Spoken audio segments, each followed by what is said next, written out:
in this format, please feel free to ask me questions along the way if you want. I've got quite a few PowerPoint slides. I'm going to try and get through this in 60 minutes, and if I go over, thank you very much for hanging in there with me. And so what we are looking at here with the Uranus-Neptune cycle is it is a 172-year cycle that is basically all about spiritual evolution and revolution. It is mainly the interface between science and technology and religion and spirituality.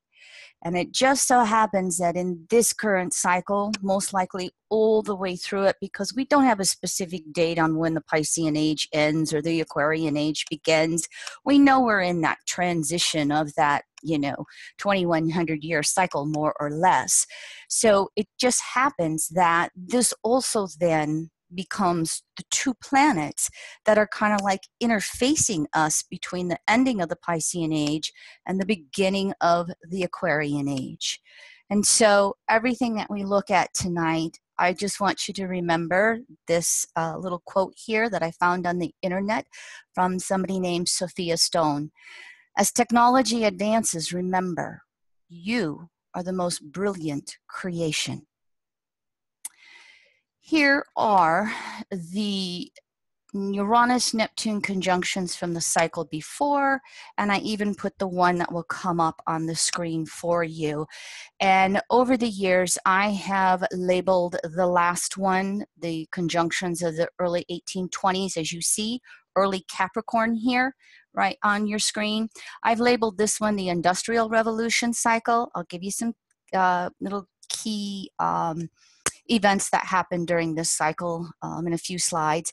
And this one here, this is the cycle we're in the midst of right now. Some of you may remember that the last Uranus-Neptune conjunctions we had were in 1993 between 18 and 20 degrees Capricorn.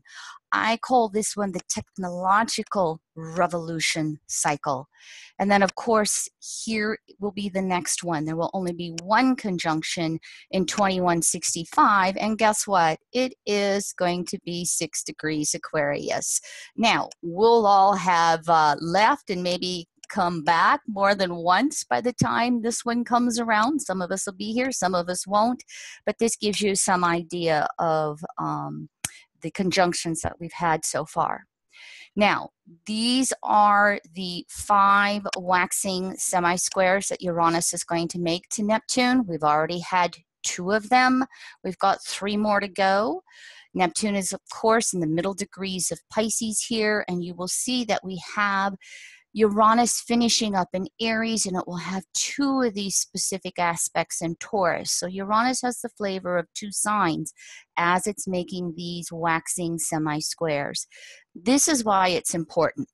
Here's what I was talking about, that I found this cycle of phases and aspects very early on in my astrological studies with Jeffrey Green. And he originally came upon them from Dane Rudier, as you see. And this is the fact that we take the circle from 0 to 360, we divide it by 8 into the 8 phases. You see here, new phase energy moving out from the center. Crescent phase is energy moving into the center, the yang and yin of each of these 8 phases. So if you're a beginner to astrology, it is so important that you learn this whole cycle, because every planet is in a phasal relationship to every other planet. And I always will tell people when they're grasping aspects, phase first, and then is there an aspect that follows through?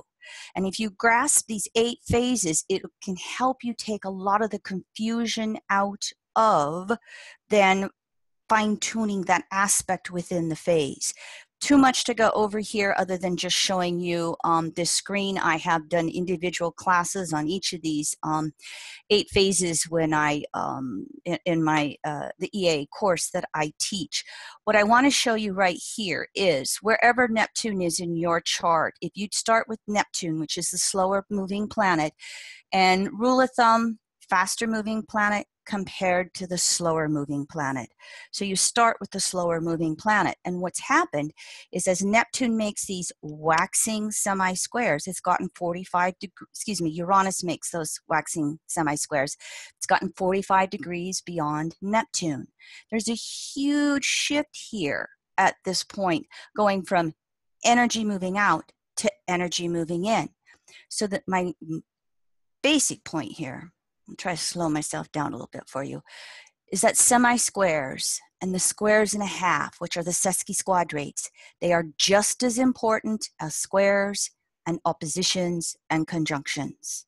They do not get enough service in astrology, and you can't, for some of your major astrological calendars, you can't even open them up and find these aspects, these semi-squares in the calendar. And that's, I think will evolve into what I've watched over the last 30 years is more and more astrologers in general are really starting to put in this whole 0 to 360 concept, the cycle of phases and aspects.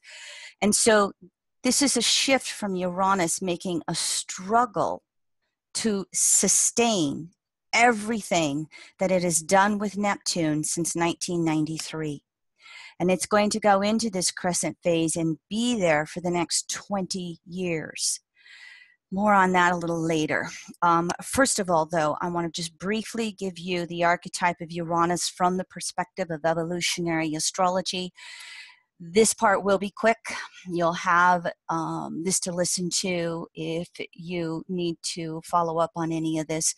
Uranus is known as the individuated unconsciousness, the unconscious mind. It contains three things: the past in all its detail, this and every life that we lived. It contains anything we want to suppress or not deal with in the present life. And it contains the blueprint of the future, what general astrology calls that lightning bolt message that'll come through. Well, in EA, we pay attention to the element of repetition with those future-orientated messages. If it comes once or twice, fantasy, wishful thinking, way down the road, 10, 15 years. If it comes again,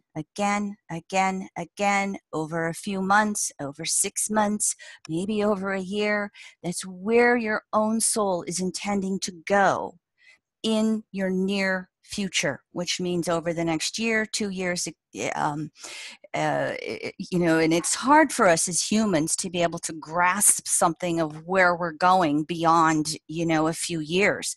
Those of you who have college degrees, think of when you were freshmen, it's like, oh my God, 4 years to graduate. If I can do it in 4 years, it seems like it's going to be forever. So Uranus then allows us to have that near future timing, again, through the element of repetitious messaging. And of course, it will come clairvoyant, see it, clairaudient, hear, clairsentient, feel. All right?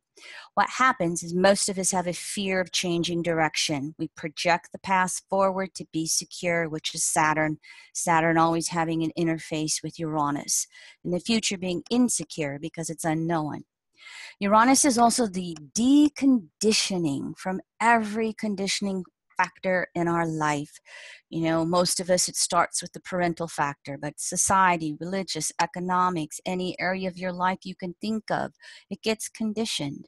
Then it doesn't matter where you are in the evolutionary states of consciousness. When you come here to this human body, you are conditioned by the fact you were born into a certain locality in the world. You were born into certain social, economical, religious situations.